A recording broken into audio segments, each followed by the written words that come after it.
आरती अपने चाचा चाची के साथ एक छोटे से शहर में रहती थी। उसके माता पिता की एक सड़क दुर्घटना में मृत्यु हो जाने के बाद उसके चाचा उसे अपने साथ घर ले आए थे। आरती के चाचा की एक लड़की नेहा भी थी। चारों एक साथ रहते थे। आरती का रंग रूप कुछ ज्यादा मोहक नहीं था, पर नेहा बहुत ही सुंदर, वह बहुत गोरी थी। उसे अपने रंग पर बहुत घमंड था। वह आरती को उसके साधारण रूप के कारण हमेशा नीचा दिखाती थी। आरती की चाची सुगंधा एक दिन दोनों बच्चियों के साथ बाजार जाने को तैयार होती है। जैसे ही नेहा देखती है कि उसकी माँ आरती को भी उसके साथ ले जा रही है, वह चिढ़कर बोलती है, अरे माँ, आरती को क्यों ले जा रही हो? जरा इसकी तरफ देखो, क्या यह हमारे परिवार की लगती है? कितनी बदसूरत! यह यदि बाजार जाएगी तो मुझे इसके साथ कहीं नहीं जाना। नेहा, ऐसा नहीं कहते, ये तुम्हारी बहन है। यदि तुम ही ऐसी बातें करोगी तो बाहर के लोग उसे क्या सुनाएंगे? यह सुनकर नेहा कमरे में वापस चली जाती है। कुछ दिन बाद सुगंधा की एक मित्र के घर पे बर्थडे पार्टी होती है। वह सुगंधा और उसकी दोनों बेटियों को आमंत्रित करती है। नेहा, आरती, दोनों तैयार हो जाओ, हमें एक बर्थडे पार्टी में जाना है। अरे माँ, इस आरती को ले जाने की क्या जरूरत है? क्या तुम इसके बिना कहीं नहीं जा सकती? मुझे इसके साथ नहीं जाना, पर मुझे पार्टी में भी जरूर जाना है। तुम आरती को घर पर छोड़ दो। नेहा, मैंने तुम्हें पहले भी समझाया था, इस तरह का व्यवहार बिल्कुल ठीक नहीं है। आप हमारे साथ चलो। तीनों तैयार होकर पार्टी में पहुंचती हैं। वहां नेहा अपनी सहेली के साथ मस्त हो जाती है, आरती को देखती भी नहीं। तभी आरती नेहा के पास आती है और उसकी सहेली से हेलो कहती है। नेहा की सहेली पूछती है, ये कौन है? इस पर नेहा कहती है, अरे ये हमारे घर की नौकरानी है। आज इसने माँ से कहा कि मैं भी साथ चलूंगी, तो माँ ने तरस खाकर इसको भी साथ चलने के लिए कह दिया। यह कहकर वे जोर जोर से हंसने लगी। अपनी सहेली के साथ आरती का मजाक बनाने लगी। आरती को सुनकर बहुत दुख हुआ। वह अपनी चाची के पास जाकर बैठ गई। इसी तरह नेहा हमेशा आरती को नीचा दिखाती थी।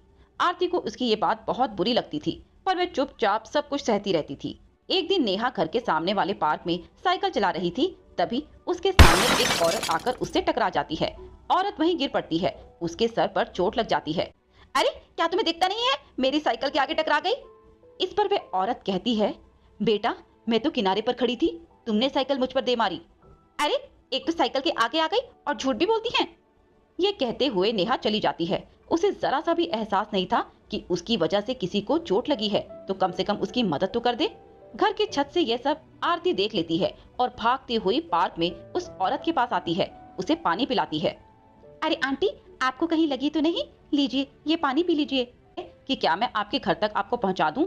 आरती उस औरत का हाथ पकड़कर उसे उसके घर तक छोड़ने जाती है और वह देखती है कि उनके घर की हालत बहुत खराब है। वहां बिस्तर पर उसके पति बीमार पड़े हैं।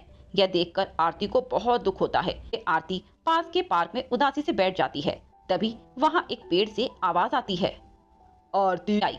तभी उसकी नजर पेड़ के पास खड़ी हुई सुंदर सी परी पर जाती है।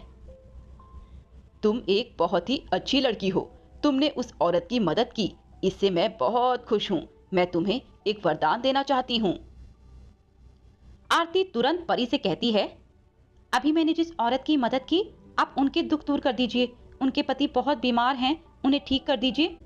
आरती, तुम कितनी अच्छी दिल की मालिक हो। तुम्हें मैंने एक इच्छा पूरी करने का वादा किया और तुमने उन लोगों के लिए सब कुछ मांग लिया। तुम अपने लिए रंग रूप पैसा कुछ भी मांग सकती थी, पर तुमने उन लोगों का दुख देखकर उनके बारे में सोचा। तुमने जो मांगा है मैं पूरा कर दूंगी, पर तुम्हारी इस अच्छाई के बदले मैं अपनी तरफ से तुम्हें कुछ देना चाहती हूँ।